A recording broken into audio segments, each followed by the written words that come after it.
Semoga hidup jadi bahagia. Assalamualaikum warahmatullahi wabarakatuh.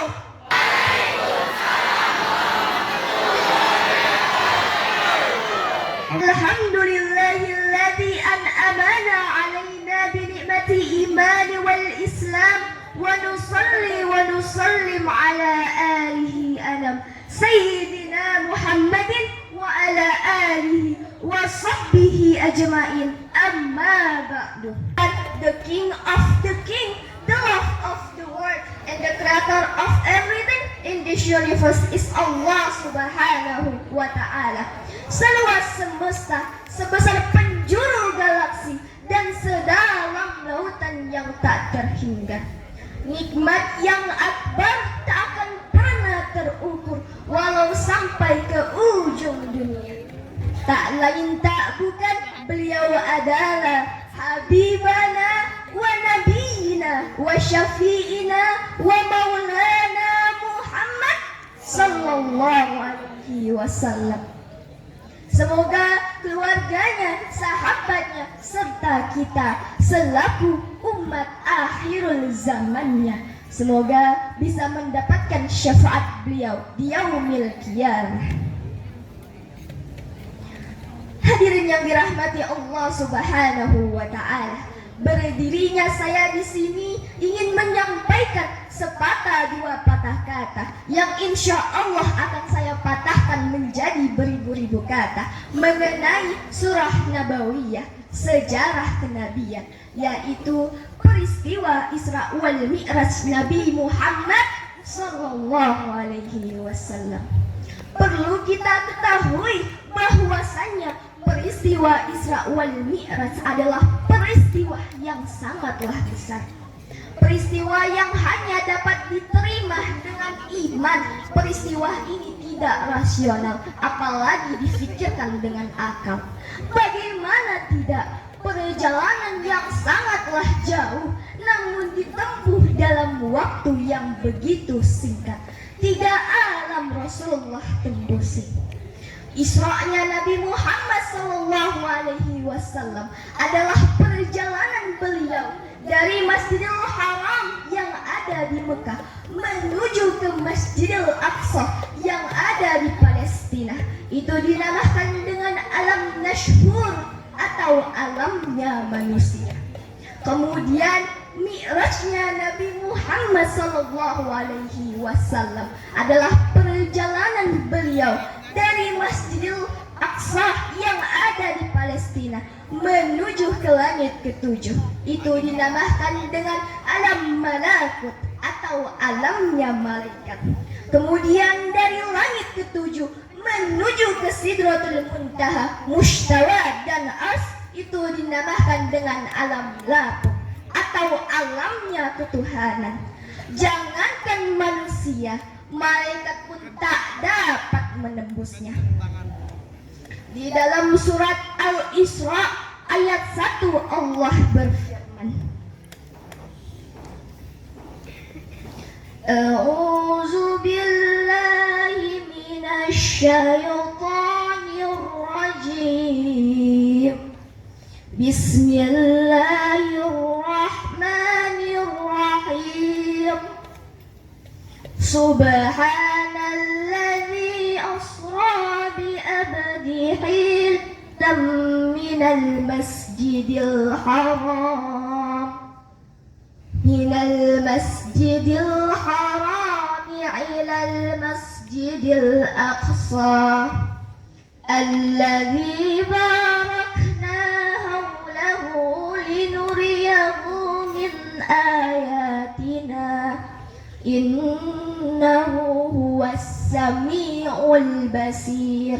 Subhanalladzi asra bi abdihi, maha suci Allah yang telah memperjalankan hambanya, yaitu Nabi besar kita Muhammad sallallahu alaihi wasallam, lailan minal masjidil haram ilal masjidil aqsa, pada malam hari dari Masjidil Haram menuju Masjidil Aqsa, barakna haulahu, yang telah diberkahi sekelilingnya, linuriyahu min ayatina, untuk menunjukkan sebagian dari kebesarannya Allah. Innahu huwas sami'ul basir.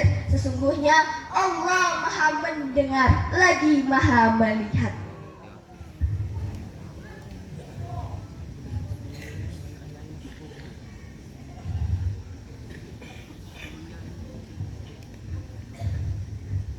Lalu bagaimana perjalanan Isra Mi'raj Nabi Muhammad SAW saat naik ke langit ketujuh?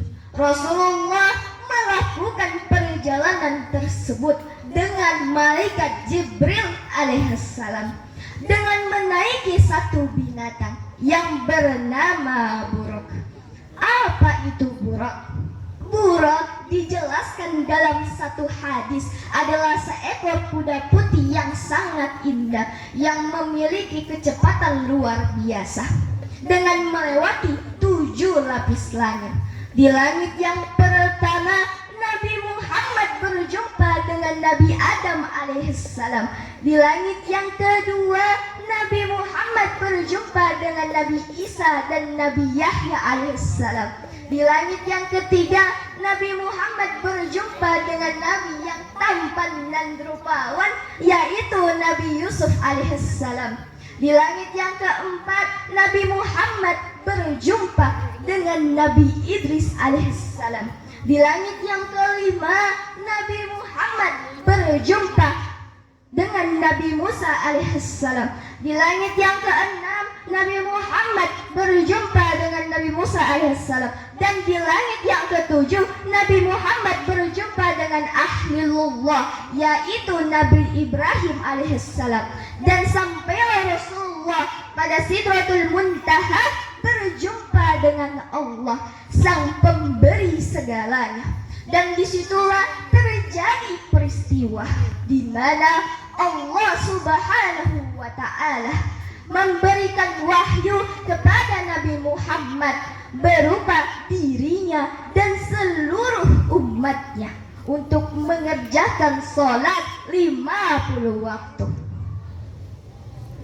Setelah mendapatkan wahyu, Rasulullah pun bergegas pulang. Namun di tengah perjalanan beliau, Nabi Muhammad berjumpa dengan Nabi Musa alaihissalam. Nabi Musa pun mengatakan, "Ya Rasulullah, wahai kekasihnya Allah, apa yang telah engkau dapat setelah berjumpa dengan Allah?" Nabi Muhammad pun menjawab, "Aku mendapatkan wahyu dari Allah berupa diriku dan seluruh umatku untuk mengerjakan sholat 50 waktu." Mendengar perkataan Nabi Muhammad, Nabi Musa pun mengatakan, "Ya Muhammad, umatmu takkan sanggup mengerjakan kewajiban sebanyak itu. Kembalilah kepada Allah, mintalah keringanan kepadanya." Mendengar perkataan Nabi Musa, Nabi Muhammad pun terpengaruh dan kembali kepada Allah untuk meminta keringanan. Singkat cerita, Allah Subhanahu wa Ta'ala meringankan yang seringan-ringannya, yang tadinya kita sholat 50 waktu menjadi 5 waktu. Alhamdulillah. Kira-kira saya tanya, kalau pada saat itu Rasulullah tidak meminta keringanan, apakah kita sanggup sholat 50 waktu dalam satu hari? Lah, tidak mungkin kita sanggup sholat 50 waktu dalam satu hari. Bagaimana tidak? Baru azan 5 menit, azan lagi 5 menit, azan lagi. Capek nggak kira-kira? Tapi alhamdulillahnya disinilah Allah menunjukkan kemurahannya, yang tadinya kita sholat 50 waktu menjadi sholat 5 waktu. Nah teman-teman, udah Allah kurangin nih, yang tadinya 50 waktu menjadi sholat 5 waktu. Jangan sampai masih kita lalaikan. Pasti banyak di sini yang masih melalaikan sholat. Dijelaskan dalam suatu hadis, sholatu imanuddin, sholat adalah tiangnya agama. Jika tiangnya saja tidak kamu jaga, bagaimana mungkin fondasi yang di atasnya bisa berdiri tegak? Ibarat nih batu. Jika batu yang pertama adalah sholat, mana mungkin batu yang kedua, ketiga, dan keempat bisa berdiri tegak. Sedangkan batu yang pertama saja sudah hancur. Karena apa? Karena tidak kalian jaga. Maka dari itu teman-teman, pesan saya, jangan pernah tinggalkan sholat. Karena sholat adalah tiangnya agama. Dan sholat adalah yang pertama kali dihisab. Jadi dapat disimpulkan bahwasannya peristiwa Isra wal Mi'raj ini adalah peristiwa yang sangatlah istimewa. Peristiwa di mana Allah memerintahkan umatnya untuk sholat. Peristiwa yang bukanlah hak semata, peristiwa yang ada bukan mengada-ngada. Demikian yang dapat saya sampaikan, lebih kurangnya saya mohon maaf. Saya tutup dengan pantun, mohon dijawab dengan cakep.